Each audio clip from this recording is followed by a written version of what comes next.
The generous offer of the stars had always called to humanity with silent voices. For centuries people gazed upward and wondered if they were alone in the vast darkness. That question was answered on a Tuesday morning in March, when 7 massive ships materialized above Earth's orbit. Ambassador Catherine Rivers stood at the observation window of the International Space Station, watching the alien vessels hang motionless against the black canvas of space. She was a woman in her late 40s with sharp gray eyes and an expression that revealed nothing. 20 years of diplomatic service had taught her to keep her thoughts hidden, and today that skill would be tested like never before. The lead ship was enormous, easily 3 kilometers long. Its surface gleamed with metals that seemed to shift between silver and gold, depending on how the sunlight struck them. Elegant curves and sweeping designs made it look more like a sculpture than a warship. The other 6 vessels surrounded it in a protective formation, each unique in design but equally impressive. "They're beautiful," said Dr. Sarah Mitchell, Earth's chief xenobiologist. She stood beside Catherine, her eyes wide with wonder. "I never imagined first contact would look like this." "Beautiful things can still be dangerous," Catherine replied quietly.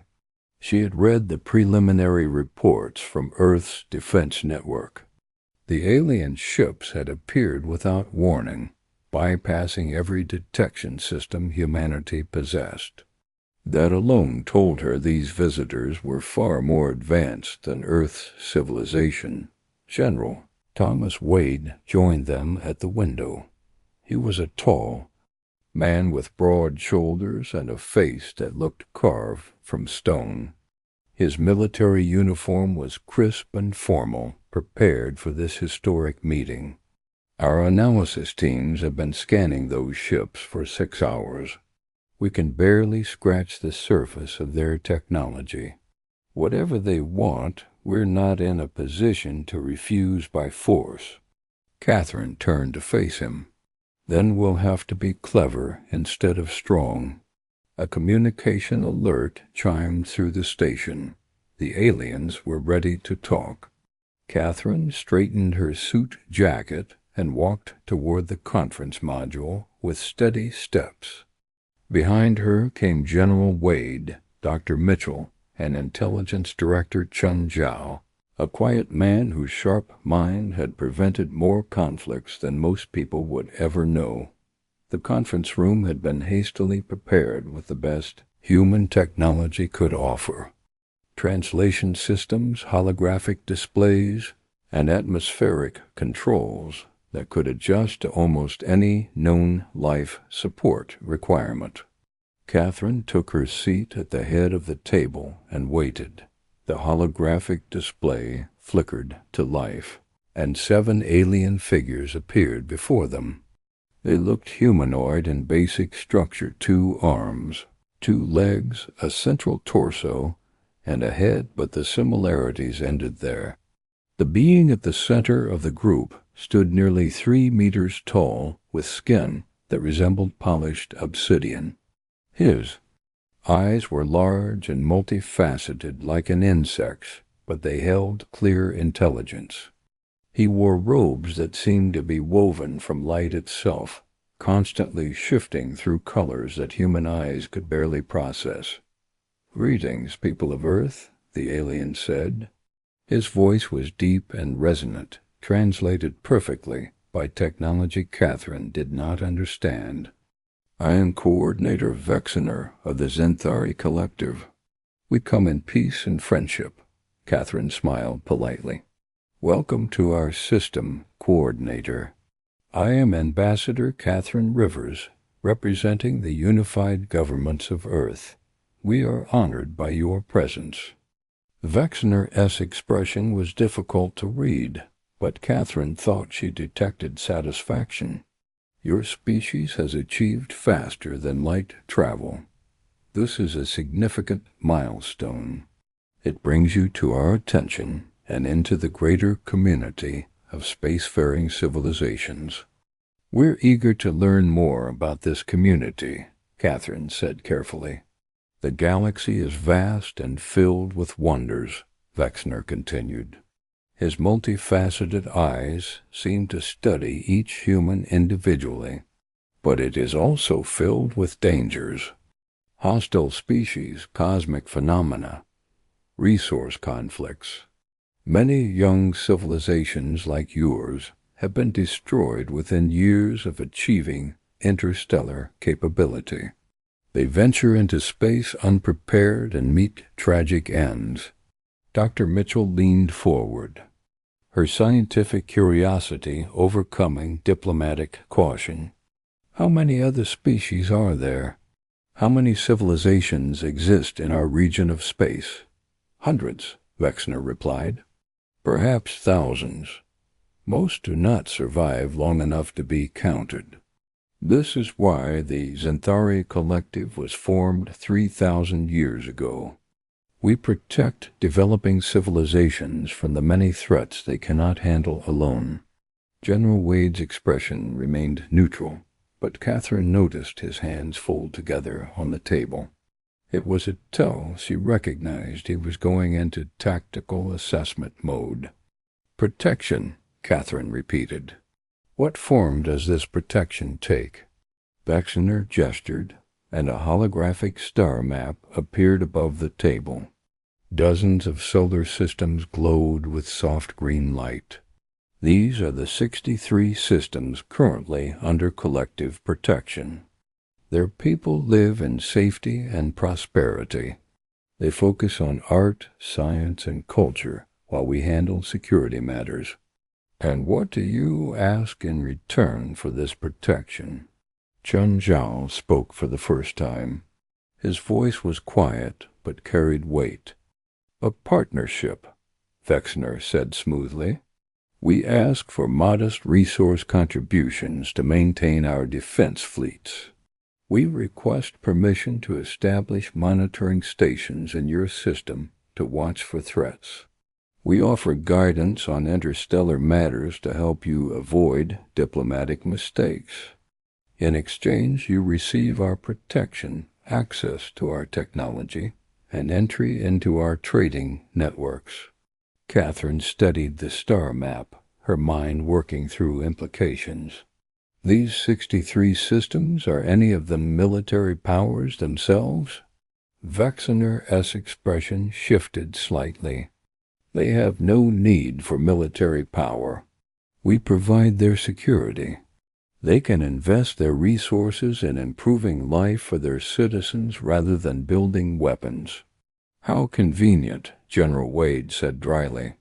Indeed, Vexner agreed, missing or ignoring the sarcasm. The collective has refined this system over millennia. We know what works. Young species like humanity benefit greatly from our experience. Catherine glanced at Chen Zhao, who gave the smallest shake of his head. His intelligence networks had been analyzing the Xanthari communications since their arrival. Whatever they had found, it was not good news. Coordinator Vexner, Catherine said carefully. This is certainly a generous offer. However, such an important decision requires careful consideration. Humanity has only recently unified under a single government. We need time to discuss this with our people. Vexner's multifaceted eyes seemed to narrow. Time is a luxury, Ambassador? Even now, there may be hostile forces aware of your presence. Every moment you delay is a moment of vulnerability.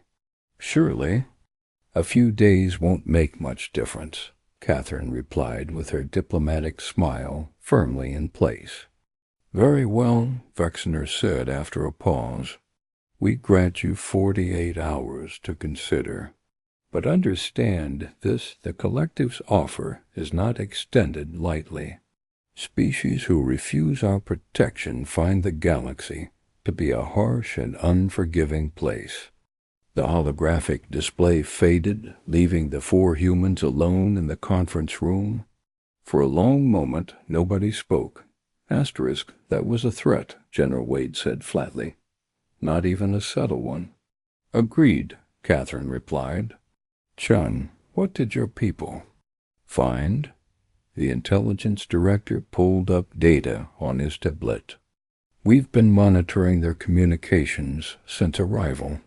They're not being careful. They think we're too primitive to crack their encryption. We've learned several things. First, this is not a mutual defense alliance. It's a tributary system.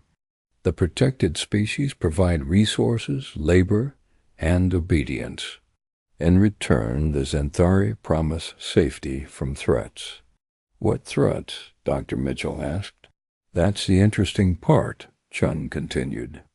We've analyzed their historical records.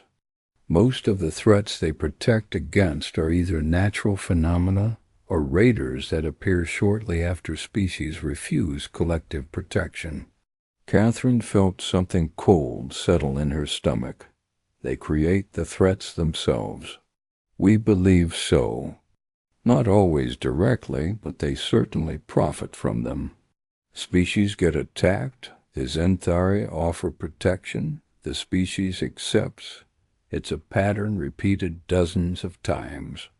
General Wade stood and walked to the window, looking out at the alien ships. What about their military capability? Can we fight them if we need to? Their ships are advanced, Chun admitted, but their tactics are based entirely on intimidation. According to their own records, they haven't fought a peer military engagement in over 1,000 years. Every conflict has been against species in early space-age development. Asterisk, because those species can't fight back, Catherine said quietly. Exactly.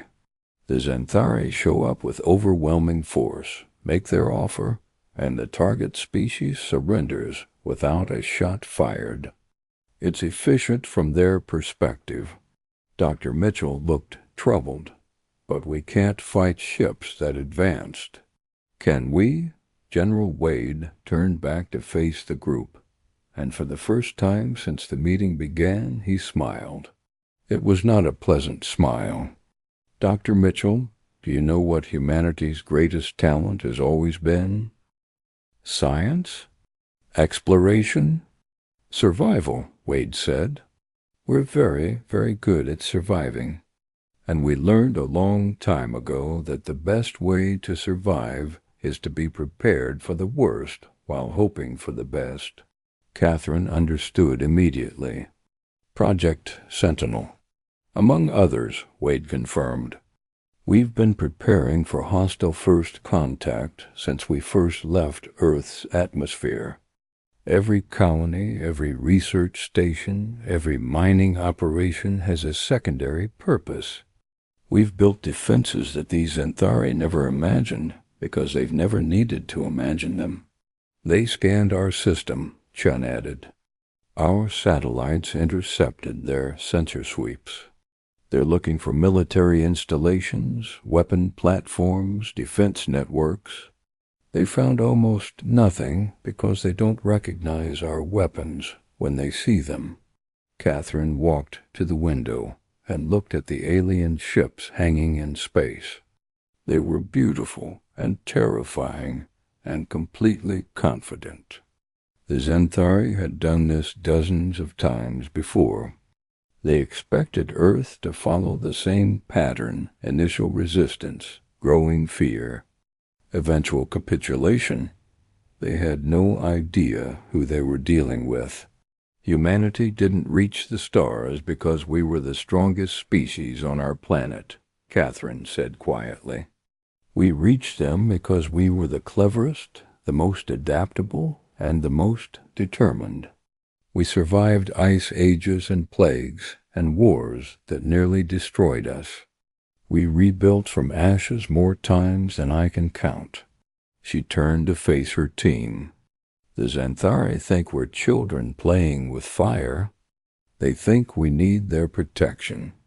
They have no idea that we're the species that learned to control fire and used it to forge tools, weapons, and eventually starships. General Wade nodded slowly. So we show them? Not everything, Catherine said. Never everything, but enough to make them reconsider their generous offer. They'll threaten us, Dr. Mitchell warned. Let them, Catherine replied. Threats only work if the target is afraid, and humanity stopped being afraid of the dark a long time ago.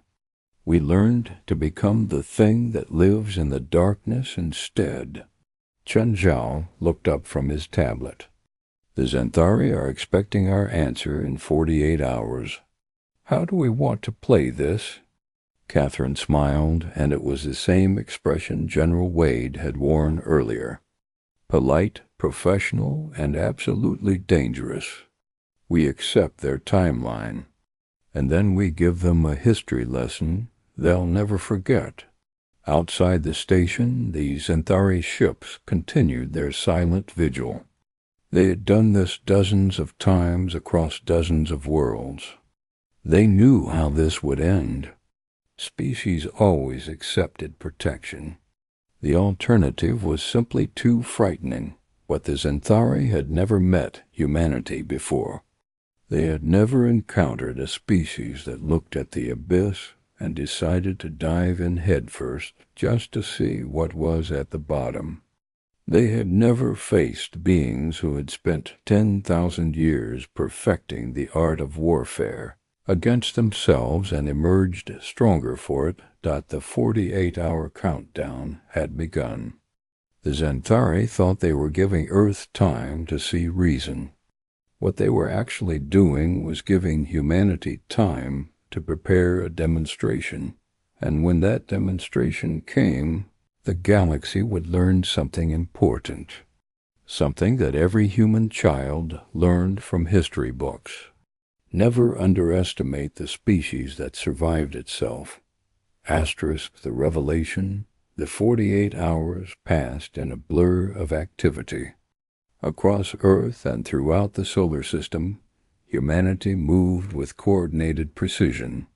It was a dance they had practiced for decades, hoping they would never need to perform it. Now the curtain was rising, and the audience had no idea what show they were about to witness. Ambassador Catherine Rivers stood in the same conference room aboard the International Space Station. Behind her, General Thomas Wade and Intelligence Director Chen Zhu took their positions. Dr. Sarah Mitchell had been replaced by Admiral Helena Cross, commander of Earth's Hidden Defense Network. The change in personnel was deliberate. This meeting was no longer about scientific curiosity. This was about survival. The holographic display activated, and Coordinator Vexnar appeared with his delegation. His multifaceted eyes gleamed with confidence. Ambassador Rivers, I trust you have reached a decision regarding the collective's offer of protection. Catherine met his gaze steadily. We have, Coordinator. After careful consideration and consultation with all Earth's governments, I have been authorized to deliver our unified response. Excellent, Vexner said. His tone suggested he already knew what that response would be. The collective welcomes Earth into our community of protected species. We can begin establishing monitoring stations within the week. That won't be necessary, Catherine said calmly. Earth respectfully declines the Xanthari Collective's offer of protection. The silence that followed was absolute. Vexner stood completely still, his robes frozen mid-shimmer. The other alien delegates shifted uncomfortably, exchanging glances that transcended species barriers. This was not supposed to happen. I apologize, Vexner said slowly. The translation may have failed. You are declining our protection? The translation was perfect, Catherine confirmed. Earth is grateful for the offer, but we prefer to maintain our independence. We're quite capable of managing our own security. Vexner's composure cracked slightly. His multifaceted eyes seemed to darken. Ambassador, I do not think you understand the severity of this decision. The galaxy is dangerous. Without collective protection, Earth will be vulnerable to threats you cannot possibly imagine.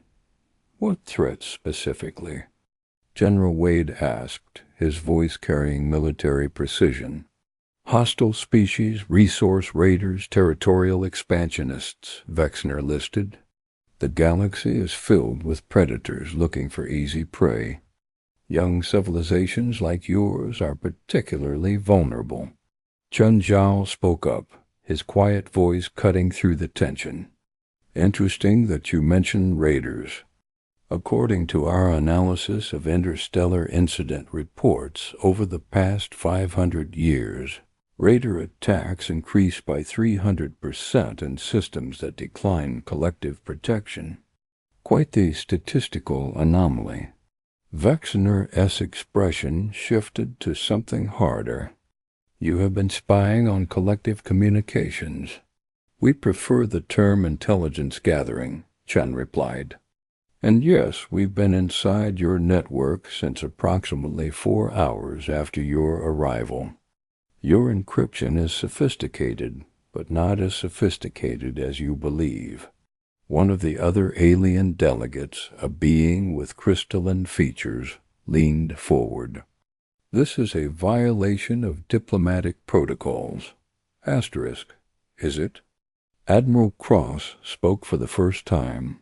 She was a woman in her 60s with silver hair and eyes that had seen combat.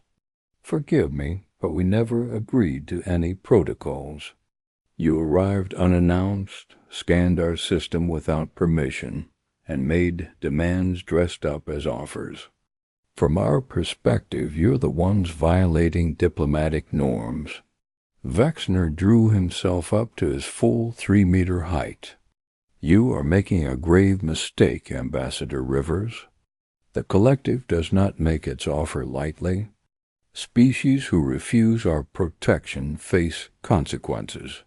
Are you threatening us? Catherine asked. Her tone remained polite, but something dangerous flickered in her eyes. I am stating facts, Vexner said coldly. The galaxy will not be kind to Earth. Accidents happen. Ships disappear. Colonies go silent. It would be tragic if humanity suffered such misfortunes simply because of pride and stubbornness. For a moment nobody spoke. The threat hung in the air like smoke. Then, unexpectedly, Catherine began to laugh. It started as a quiet chuckle and grew into genuine amusement. General Wade joined her, then Admiral Cross. Within seconds, all 4 humans were laughing. Vexner stared at them completely bewildered. I fail to see what is amusing. Catherine wiped her eyes, her laughter fading to a smile. I'm sorry, Coordinator. It's just that your threat reminded me of something from Earth's history. There was a time when powerful nations would send ships to smaller countries and demand tribute. They would threaten consequences if refused. We called it gunboat diplomacy. It worked for a while until those smaller countries learned to build their own guns. Your point? Vexner asked stiffly. My point is that you came here expecting to find a helpless species grateful for protection. Instead, you found something else entirely. Catherine touched a control on the table. Admiral Cross, please show our guests what they missed. The holographic display changed. The view shifted to show Earth's solar system in tactical overlay.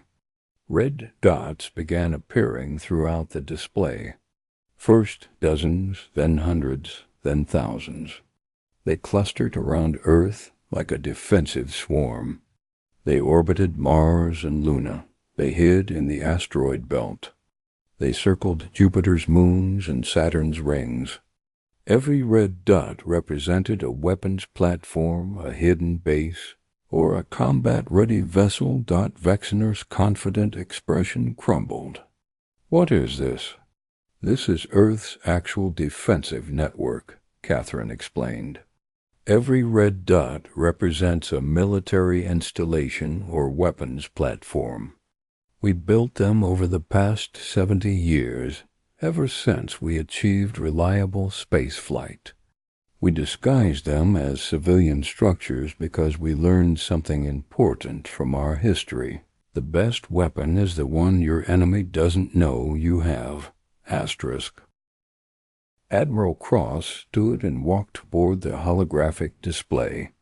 "When your ships arrived, you scanned our system looking for threats to your superiority. You found research stations, mining operations, communication satellites. What you didn't find were the weapons hidden inside those facilities." The display zoomed in on Luna, Earth's moon. It showed what appeared to be an astronomical research station built into a crater. The view shifted to reveal the interior rows of railguns, missile batteries, and power cores capable of supplying a small city. "This is Copernicus Base," Cross continued. "Your scans identified it as a civilian research facility studying lunar geology. You missed the fact that it's actually a fortress with enough firepower to sterilize a continent. The telescopes you detected, they're target acquisition systems that can track spacecraft at ranges your ships can't match." Another location expanded on the display, showing an asteroid mining complex. Except the mining lasers were actually directed energy weapons. The ore processors manufactured ammunition. The cargo haulers were troop transports with hidden armament. "This is Ceres Station," Cross said. "Perfectly legitimate resource extraction that also happens to be capable of defending itself against any threat in this solar system. The mining equipment can cut through starship hulls in seconds. The processing facilities produce materials for both civilian construction and military applications." Vexner found his voice, though it had lost its earlier confidence. "You hid military installations inside civilian infrastructure. That violates the standards of civilized warfare." General Wade smiled without humor. "Coordinator, we never agreed to your standards. And here's something you need to understand about humanity. We've been fighting wars since before we invented written language. We've studied warfare as both art and science for 10,000 years. We've developed tactics and strategies you've never needed because you've never faced real opposition." The display shifted again, showing the space immediately around the Zentari ships. More red dots appeared, these ones forming a tight sphere around the alien vessels. "Your flagship is currently surrounded by 43 stealth vessels," Wade continued. "They've been tracking your every movement since you arrived. You never detected them because our stealth technology is generations ahead of your sensor systems." "Impossible," breathed one of the alien delegates. "Clearly not," Chen Zhao said dryly. "Each of those vessels carries enough firepower to cripple your flagship. Together they could reduce your entire fleet to debris in approximately 8 minutes. We ran the simulations." Catherine walked around the table, approaching the holographic display. "When you offered us protection, Coordinator, you made a critical error. You assumed we were weak because we appeared peaceful. You scanned our defenses and saw nothing threatening because you don't recognize our weapons when you see them. She gestured at the star map showing Xanthari protected systems. You've done this 63 times before. You appear with overwhelming force, make your offer, and species surrender because they're terrified. You've never fought an equal opponent. Every conflict in your records has been against pre-industrial civilizations or early space-age cultures who couldn't possibly resist. You're barbarians, Vexner said, but his voice lacked conviction. You've militarized your entire civilization. No, Catherine corrected. We've prepared our civilization to defend itself. There's a difference. Every species you've subjugated probably wanted peace, too. They'd probably hoped the galaxy would be friendly. But hoping isn't a strategy, coordinator. We hoped for friends and prepared for enemies. Dr. Mitchell's replacement, a military strategist named Colonel James Park, activated another display.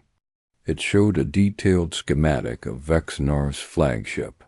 Critical systems were highlighted in red: power distribution, nodes, shield generators, weapon systems, life support. We've analyzed your ships extensively, Park said. Your flagship is impressive, beautifully designed, meant to inspire awe. But it's not meant for combat. Your shield generators are external elegant engineering, but tactically vulnerable. Your weapon systems have a 17-second delay between target acquisition and firing. Your power distribution has 11 single points of failure. We could disable your entire fleet without destroying a single ship if we wanted to. But you haven't, Vexner said. It wasn't a question. Because despite what you think of us, we prefer peace, Catherine said firmly. We really do want to join the galactic community. We really do want to explore, learn, and cooperate with other species. But we will not do it on our knees. We will not become tributaries to an empire pretending to be protectors. Admiral Cross pulled up another display, this one showing communication intercepts. We know about the raiders you employ. We know about the threats you manufacture to scare species into accepting protection. We know that the 63 systems under your control provide resources, labor, and obedience while receiving very little in return. And we're not keeping that knowledge secret. What do you mean? Vexner asked, though something in his tone suggested he already knew. Chen Zhao smiled. We've prepared a complete intelligence package detailing the Xanthari Collective's methods, tactics, and history. Within the next hour, it will be broadcast to every species under your protection and every independent civilization within 500 light years. The truth about your empire is about to become public knowledge. The color drained from Vexner's dark features. You cannot do this.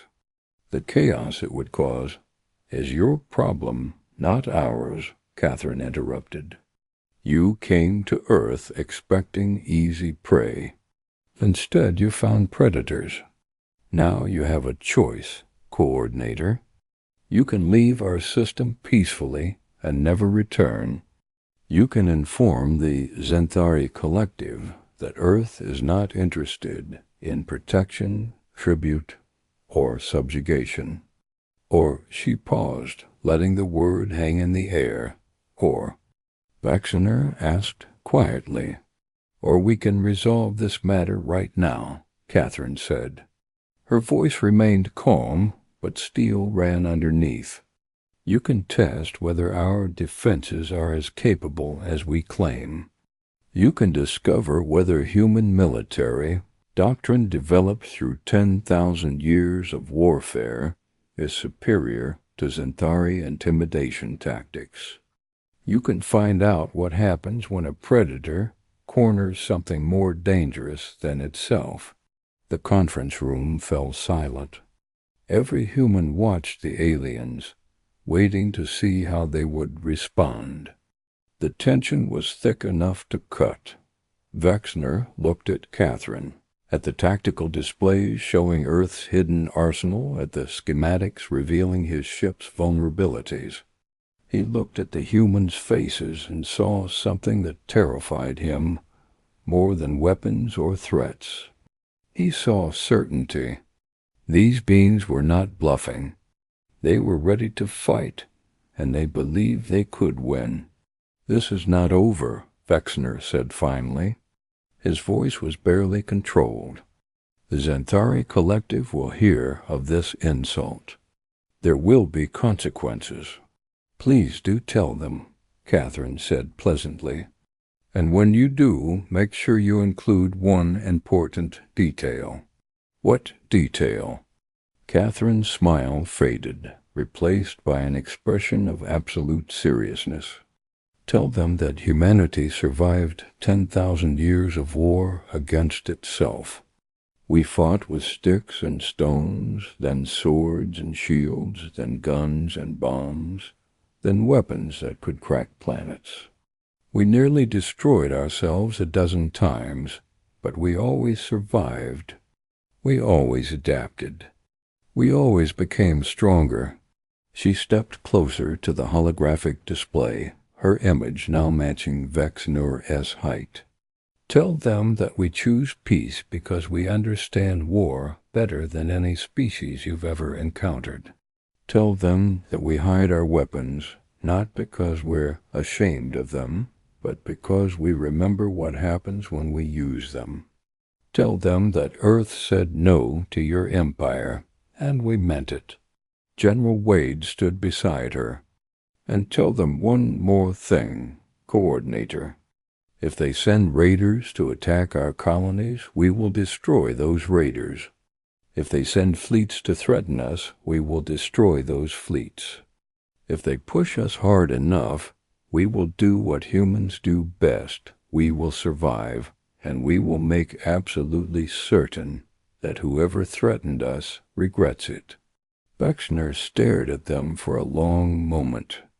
Then, without another word, he severed the communication link. The holographic display went dark. Catherine let out a breath she hadn't realized she'd been holding. "Admiral, status of the Xanthari fleet?" Cross-checked her displays. "They're moving. Heading for the system's edge at maximum speed. Our stealth vessels are maintaining escort formation, but the Xanthari aren't trying anything hostile. They're running." "Let them go," Catherine ordered. "But make sure they know we're watching every meter of their retreat. Asterisk already done, ma'am."